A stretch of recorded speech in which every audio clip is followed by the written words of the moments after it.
What's going on, everybody? John here with High Dollar Blue Collar. Today we're going to talk about metal recycling. I am at a local metal recycling plant in Denton, Texas. We are going to interview the owner. Once again, this is going to be a part of a series that shows you that there are opportunities in the dirtiest places of life. We got everything here from refrigerators to dumpsters to copper to aluminum to tractors and everything else, guys. All right, there is money in the crevices of the world. If we take a look around here, you're going to see it's kind of like the boneyard, right? We're going to talk about why the metal is here, how the metal gets taken out, you know, how you get paid if you want to be the metal scrapper or if you want to be the metal recycler. But old dusty yards like this, don't discount them, guys. This is where you can make an absolute fortune if you really want to. Okay, check it out behind me. Got to have a guard dog. This isn't a huge metal recycling facility, but it's a profitable one. Stick around. Let's talk about making money. Welcome back, everybody. John here with High Dollar Blue Collar. We are standing here with Mark. He owns a recycling plant in North Texas. We're going to talk about his plant. We're going to talk about his life. We're going to talk about what he does here. I'm very joyful to actually have caught him. He's actually selling the property and retiring, and we're very lucky to have him. Mark, thanks for being here. Kind of walk us around your yard here, if you don't mind. Sure, yeah. This is my scale dock right here where we weigh the metal that comes in. We weigh it and grade it. Then we take their IDs and process it and get them paid. Okay, so what does that mean, grading it? Well, there's different grades of all metals.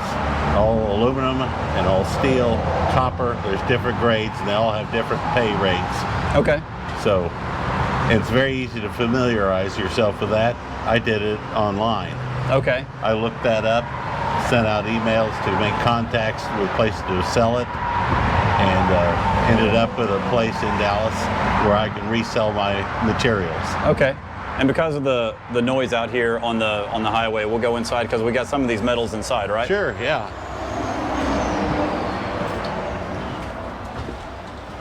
And so people bring you all kinds of things, don't they? Right.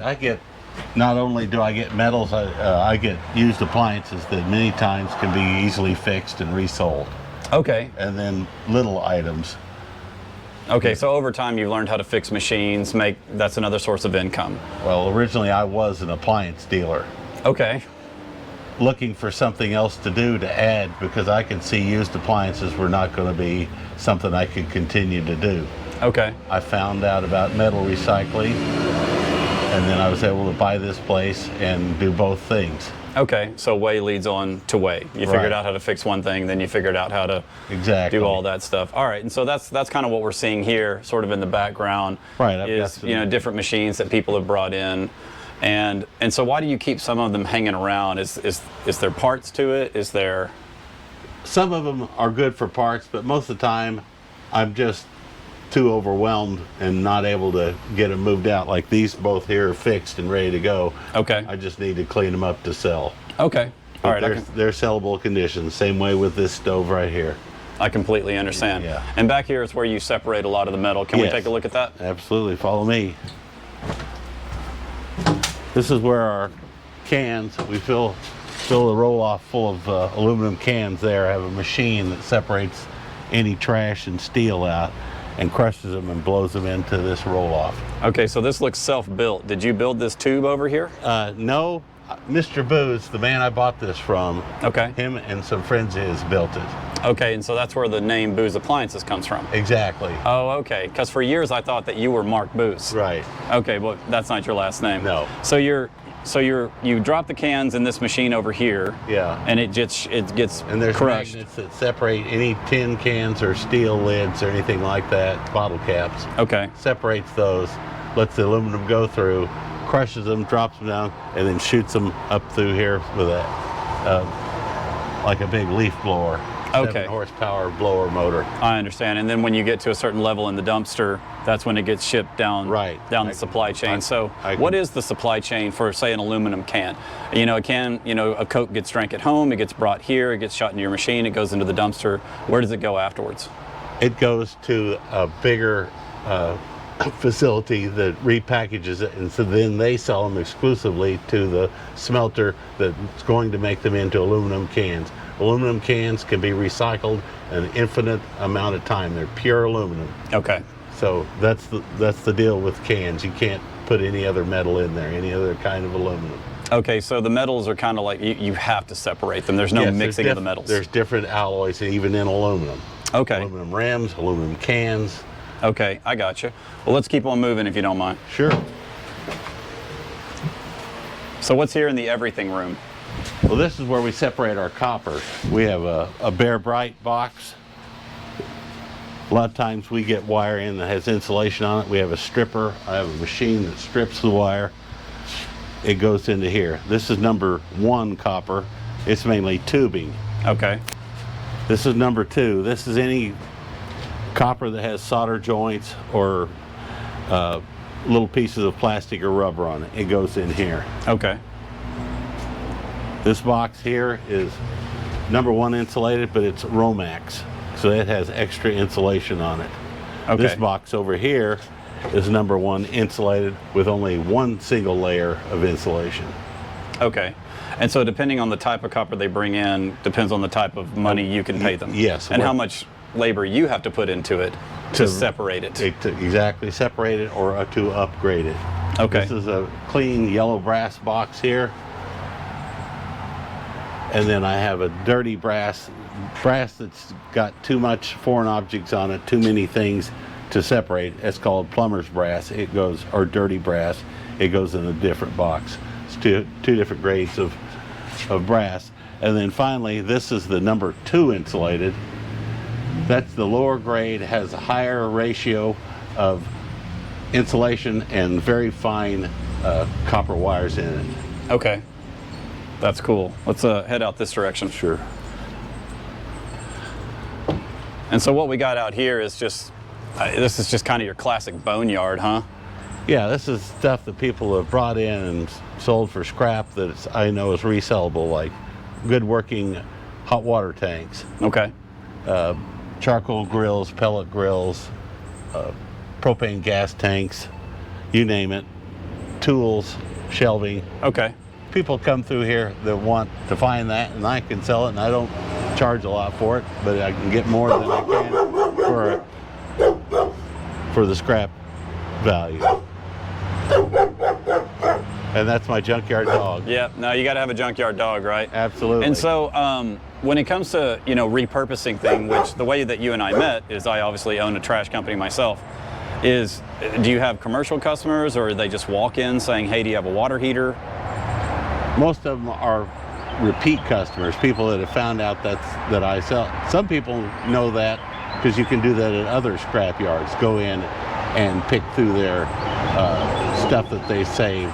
Okay. So it's kind of a known thing at scrap yards. You go to the junkyard and buy So small landlords understand this. Exactly. Large families understand this. Okay. Hey, that's cool. Or people that want to resell. There's a lot of people that buy stuff from me to resell it at flea markets. Okay. Oh, so that's a thing. Yeah. Oh, huge. Okay. Yeah. Sorry, I've never been a flea market reseller myself. Right. Well, there's some people that's strictly what they do. Then we take our aluminum wheels. Here's the aluminum wheels. Okay. We take all the weights, all the valve stems out, and center caps, and stack them, and then we wrap those with stretch wrap, shrink wrap. Do you ever have car guys that show up looking for this kind of stuff, or is it mainly just you send it on down the line? I've tried to sell these. Like I've got a set of 4 perfectly good rims there off of a Dodge Ram truck. I could sit here and it's money-wise, it's better just to resell them than to store them because I have limited space. Okay. I've never really had a market for people buying parts. The only thing I have market for is like good usable pieces of steel, angle iron, tubes, like that. People buy that all the time. Usually, okay. If you've got some good links, it'll sell fast. Okay, so you kind of know what moves and what doesn't. Right. Okay. All right. And over here? Over here are 2 of my tin boxes that we put what we call tin, or be old appliances that have been stripped of the capacitors and motors, bicycles, lawnmowers, everything that's made out of steel, old rusty wheelbarrows. They go in there. Okay. Now, you don't own these dumpsters. No, I don't. All right, so this is the company that you contract out with. The company I sell to sell my copper and everything, provides me with these, and I can call them and arrange a schedule. They'll come out and bring an empty one and pick up the full one and take it away. Okay. All right, that's a good deal. And Right. so, of course, obviously, from what you give them, they weigh it out in the final destination. There's obviously a dumpster charge, a storage charge, and then All those fees. They have the weight, the scale ticket when they bring it to you. When they swap it out, they give you the ticket for the one they brought, so it tells what the tear weight was, and then they'll take it back and weigh it. I understand. Have All right. dates and everything. So what else we got going on back here? So back here is the aluminum separation area. That's the biggest, what you would call labor intensive. Everything has to be separated. This is compressors here out of refrigeration. This is just clean aluminum like an old toolbox. Stainless steel, electric motors, air conditioner coil ends, and then over here we have pretty much the same thing. Okay, I see. Yeah, you got some beer kegs in the back. Yes. All right. Those have to be processed. I understand. Well, all right. Thanks for showing us the yard. If you don't mind, we could get inside maybe to get out of this noise, and I could just ask you about your life. Sure. All right, everyone, we are sitting here in the magical office that Mark owns.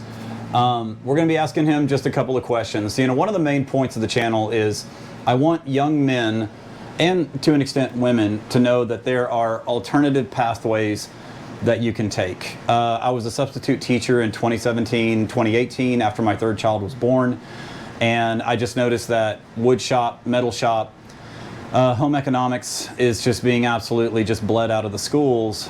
And the message in the high schools, at least, Braswell High School, Denton High School, and the various places around here, the message was get good grades, go to college, and sort of swim into the American dream. At the age of 45, I can tell you that's not necessarily the best plan anymore. And I want to show people the blue collar way of life. So Mark, how about you start, if you don't mind? You know, where are you from? How did you grow up? How did you get into fixing things? And how did you end up in Denton, Texas, recycling metal? Well, it's kind of a long story, but basically I was born in Oklahoma at Tinker Air Force Base, grew up in Tulsa, moved to Norman, Oklahoma to go to OU, to attend OU there. I went there for 3 semesters. I dropped out, started working on a framing crew, framing houses.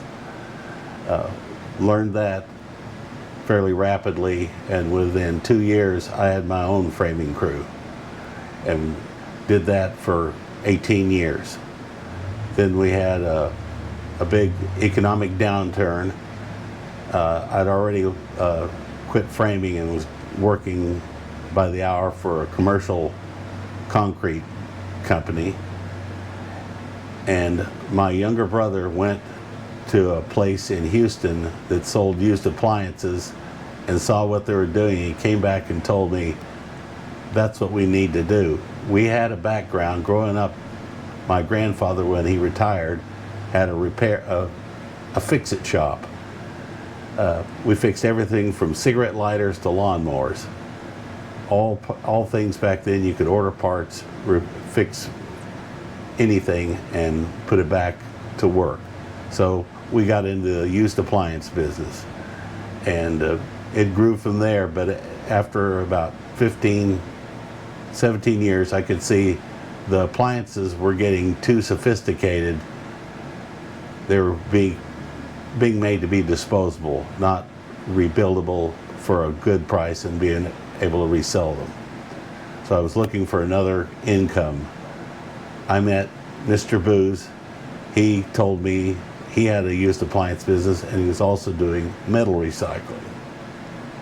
And I was intrigued, and I got to know him pretty well. We were fishing buddies.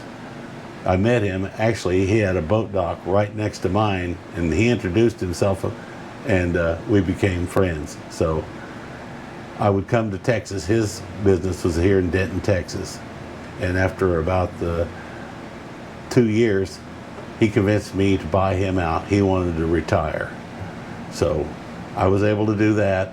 I sold what interest I had in my business to my brother in Norman, moved down here, bought a house, and have been here ever since. Metal recycling and doing some used appliances. Okay, so dropped out of, OU around the age of 20, Yes, and you framed till roughly the age of 38, right. and then you went into appliances for another 10 years or so? A little longer than that, about 15 years. Okay, so later, the point that I want everybody to catch here is that, he had to switch midstream when he was 20 and Yeah. leave education I've and had go. 3 careers.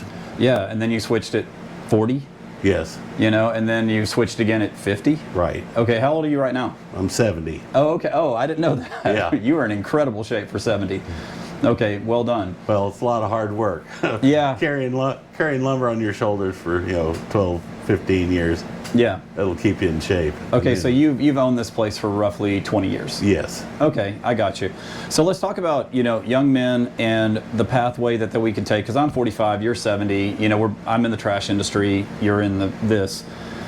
So a young man, say, or young woman, say, aged 18 to whatever. I'm going to say 18 to 30. That's a little lost right now. Maybe working that corporate job. Maybe still living at home. What's a pathway that he or she can take to start making money in metal? Now, obviously, you're not going to start by owning a scrap yard because you didn't own one until you were 50. Right. But what does that pathway look like? What do scrappers look like when they pull up here?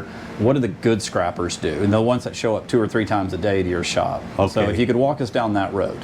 There's several different classes of scrappers. Some that are like you, that were being paid to haul stuff away, and then we're supplementing your dump fees by selling your metals here.